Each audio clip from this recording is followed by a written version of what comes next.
Hi guys! Welcome back sa aking YouTube channel. At kung bago ka guys at gusto nyong matuto about Philippine coins, yung kanilang value, ay mag-subscribe na kayo dito sa aking channel. So ang pag-uusapan natin guys ngayon, itong mga 10 piso na commemorative coin.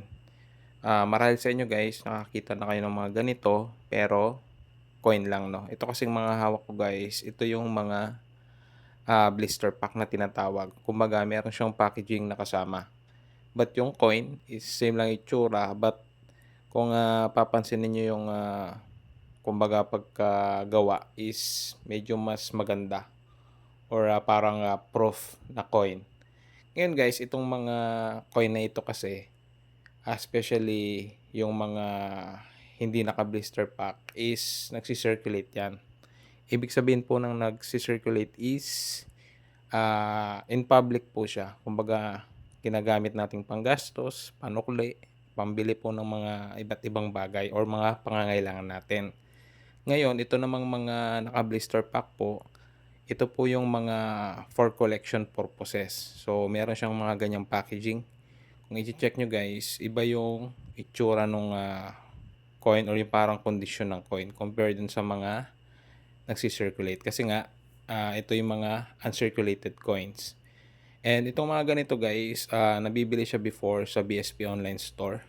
And sa mga nagre-resell before sa Facebook, no, or Meta. Ngayon, meron pa rin naman ako nakikita ng mga ganito guys na mga nagre-resell pero nasa around 150 na yata or mga 250. Nasa range siya ng ganun. Ngayon yung mga hawak ninyo guys ay yan po yung mga common or face value lamang. So wag po tayong mag-expect na malaki yung value kasi nga common na circulating commemorative coin po yung mga yan. Yung mga for collection purposes or yung may konting value, ito pong mga ganito. Meron silang packaging or tinatawag na blister pack, which is galing po mismo sa Bangko Sentral ng Pilipinas. So wag po kayong maniwala guys kung makakapanood kayo ng mga videos na nagsasabing bumibili sila ng mga ganitong coin sa malaking halaga. So wag po kayong maniwala kasi baka ma-scam po kayo. At the same time baka umasa po kayo na bibilhin nila. So itong mga video po na ito ay ginagawa namin ng mga ibang mga collector para at least maging aware kayo sa tunay na value ng mga barya natin, no? Para hindi po kayo ma-scam. So ito po yung may mga value itong mga naka-blister pack. At yung mga nakikita po ninyo or may hawak po kayong ganito, mga common lang po.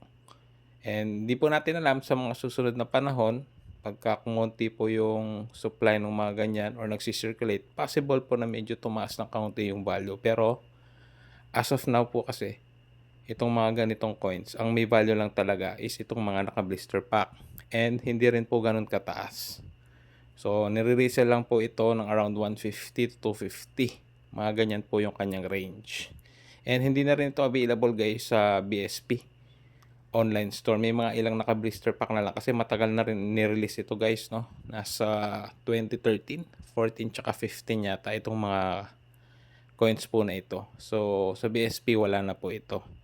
Ngayon kung meron kayong mga questions guys regarding sa mga barya natin or dito mismo sa mga sa mga coins na ito, pwede po kayong mag-comment yan sa baba. And mag-subscribe na rin kayo guys para updated kayo sa mga videos na ilalabas pa natin tungkol sa mga iba't ibang barya. Especially guys, mga Philippine coins.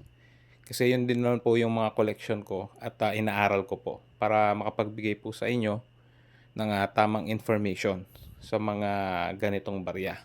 At hindi po kayo mamislead sa mga iba't ibang video nga napapanood ninyo. So yun guys, no, kung gusto niyo mag-subscribe guys at maging updated kayo, click nyo na lang po yung subscribe button. Click nyo na rin guys yung notification bell para updated po kayo lagi. So yun lang guys, salamat po sa panonood.